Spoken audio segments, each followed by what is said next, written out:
और minus x, इसको कैसे ड्रॉ करेंगे? पहली बात बता दूं आपको कि y बराबर बी की पावर एक्स, ये हमारा एक्सपोनेंशियल फंक्शन होता है, b इसमें 1 नहीं हो सकता और b ग्रेटर देन 0 होगा। पहली चीज क्लियर। अब अगर हम b को e से रिप्लेस कर दें, e जो होता है यूलर नंबर होता है, और e जो है उसकी वैल्यू होती है 2.72, और ये आता है 1 + 1/x की power x limit x tends to 0। इस सीरीज का अगर सम निकालेंगे तो ये निकल के आता है, बस ये समझ लीजिए यूलर नंबर। ये मैथमेटिक्स में फिजिक्स में बहुत यूज होता है। तो 2.72। अब अगर हम ये x जो है इसमें e की पावर x की जगह e की पावर -x करना चाहते हैं, यानी का मतलब हम y बराबर e की पावर -x को प्लॉट करना चाहते हैं, तो क्या क्या होगा? पहली चीज तो ये है कि e की पावर -x ये ग्रेटर देन 0 है, क्योंकि 1/e की पावर x कभी भी 1/2.72, ठीक है जी। इसकी पावर x होगी। जब भी आप e की पावर -x करेंगे तो कोई भी वैल्यू जो यहाँ डालेंगे आप, वो हमेशा या अगर नेगेटिव डालें तो आपका नीचे आ जाएगा, पॉजिटिव डालें जैसे यहाँ पर पॉजिटिव डालते हैं तो भी आपका पॉजिटिव आ रहा है। तो e की पावर -x हमेशा ग्रेटर देन 0 होगा। ये अभी आप देखेंगे भी, अभी अगर ये समझ में नहीं आया तो मैं अभी करके दिखाता हूँ। तो ये हम ग्राफ जो बनाने जा रहे हैं इसको बहुत ध्यान से देखिए, और इस ग्राफ से आपको क्लियर हो जाएगा कि इसका डोमेन क्या है, रेंज क्या है, एसिम्पटोट कहाँ मिलेगा, और ये आपको दिखाई कैसे देगा। तो y बराबर e की पावर x ले रहे हैं हम -x, और हमारे पास e की पावर -x है। तो सबसे पहले हम 0 डालेंगे x की जगह, फिर e की जगह हम 1 डालेंगे, e की जगह 2 डालेंगे, e की जगह 3 डालेंगे, नेगेटिव है ना इसलिए ये लगा रहा हूँ। फिर e की जगह हम -1 डालेंगे तो -1 +1 हो जाएगा, e की जगह -2 डालेंगे तो +2 हो जाएगा, e की पावर -2 डालेंगे तो प्लस हो जाएगा, 3 डालेंगे, ठीक है। तो ये x वैल्यूज हो गई, ये सारी x वैल्यूज हो गई। तो x में क्या क्या डाल रहे हैं, ये वैल्यूज। अब y देखते हैं क्या आता है। अब जो वैल्यूज आएंगी y क्या आएगी, e की पावर -0, e की पावर -0 को लिख सकते हैं 1/e की पावर 0, इसी की पावर जो 0 होती है 1 होती है, तो ये 1 आ गया। तो आपका 0 पे 1 आ रहा है, तो x 0 है तो y कितना आ रहा है, ये 1। तो 0 1 एक प्लॉटिंग हो गई। मान के चलिए कि ग्रीन लाइन नहीं है अभी, है ना, ये मान के चलिए ये हो गया प्लॉटिंग। अब आप आइए e की पावर -1, इसको लिख सकते हैं 1/e मतलब 1/2.72, यानी क्या हो गया कि -1 पे ये 1/2.72 वैल्यू होती है आपकी 0.37। -1 पे आपको -1 पे e के पावर +1 पे आपको 0.37 दे रहा है, तो +1 पे 0.37 दे रहा है, तो मान लीजिए ये पॉइंट आ गया। तो ये क्या वैल्यू हो गई, ये 1, 0.37। ऐसे आप 2 डालेंगे तो 1/e² हो जाएगा, ये 1/e³ हो जाएगा। इसकी वैल्यू आपको आएगी, ये यहाँ से देख लीजिए, ये मैंने ऑलरेडी दी हुई है, ये 0.14 आएगा, ये आपका 0.05 आएगा।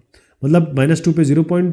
तो -2 पे 0.14, तो ये 0.24 यहाँ हो गया, एक पॉइंट ये हो गया, और 3 पे मतलब ये इस 3 पे आपको 0.05 मिल रहा है। ये बहुत ही करीब वाली वैल्यू होगी, ये हो गया। 4 पॉइंट हमने मार्क कर दिए।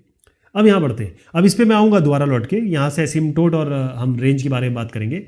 e की पावर 1 है ये, तो ये कितना हो गया, e की पावर 1 तो 2.72 ही होता है, e की पावर 2.72 का होल स्क्वायर आपका 7.39 होता है, और e की पावर 3 आपका 20.09 हो जाएगा। तो चलिए x1 पे क्या मिल रहा है आपको, ये -1 पे, ये हमने -1 डाला था, तभी e की पावर -x, e की पावर -1 डाला था, और ये नेगेटिव ऑलरेडी था, नेगेटिव पॉजिटिव हुआ है, ठीक है। तो x ये -1 के लिए है, तो -1 के लिए कितना है ये 2.72, ये आप 1 है तो ये 2 ले लीजिए, 2.72 यहाँ हो गया, करीबन इस पॉइंट पे आ गया। ये आपका 1 है, ये 2 है, ये 3 है, ऐसे मान लीजिए। तो -1 पे आपका 2.72 हो गया।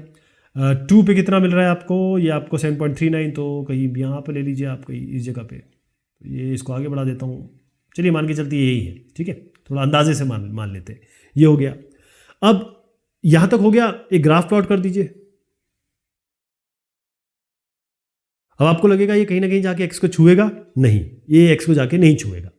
उसका कारण क्या है, अब हम जा रहे हैं x एक्सिस पे आगे बढ़ रहे हैं। x एक्सिस पे क्या है, हम e की पावर -x के बारे में बात कर रहे हैं।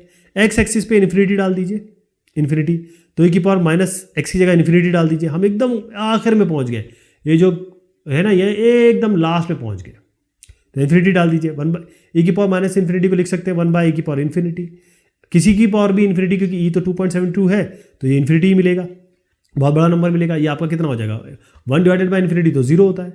तो अगर लिमिट अगर इन्फिनिटी तक है, अगर आप इन्फिनिटी पहुंच जाए तब ये जाके जीरो मिलेगा, जीरो पे जाएगा, मतलब जो नंबर हमें पता ही नहीं है उस पे जाके जीरो बनेगा, अदरवाइज नहीं बनेगा।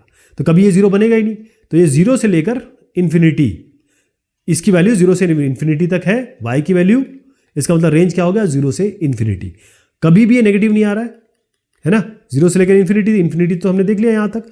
और कहाँ से शुरू हो रहा है, जीरो से इन्फिनिटी, y की वैल्यू कहाँ से कहाँ तक आ रही है, y की वैल्यू नेगेटिव नहीं है, हमेशा पॉजिटिव है, तो ऊपर ही आ रही है, तो हमेशा जीरो तो कभी आएगा ही नहीं। तो जीरो को हमने राउंड ब्रैकेट लिखा है, और अदरवाइज स्क्वायर ब्रैकेट लिखते अगर ये इंक्लूसिव होता। जीरो इंक्लूसिव है नहीं, आप देखिए कहीं भी जीरो नहीं आया y की वैल्यू। तो y की वैल्यू आप देखिए हमेशा पॉजिटिव आ रही है, तो हम पॉजिटिव लिख रहे हैं जीरो से लेकर और इनफाइनाइट तक जाएगी। ये इसका क्या हो गया, रेंज हो गया। डोमेन क्या है, x में कोई भी वैल्यू डाल सकते हो, तो डोमेन इसकी ऑल रियल नंबर्स हो गया। ये जो है इसका एसिम्पटोट है, क्योंकि ये जाके इसमें कहीं जाके इनफाइनाइट में जाके मिलेगा।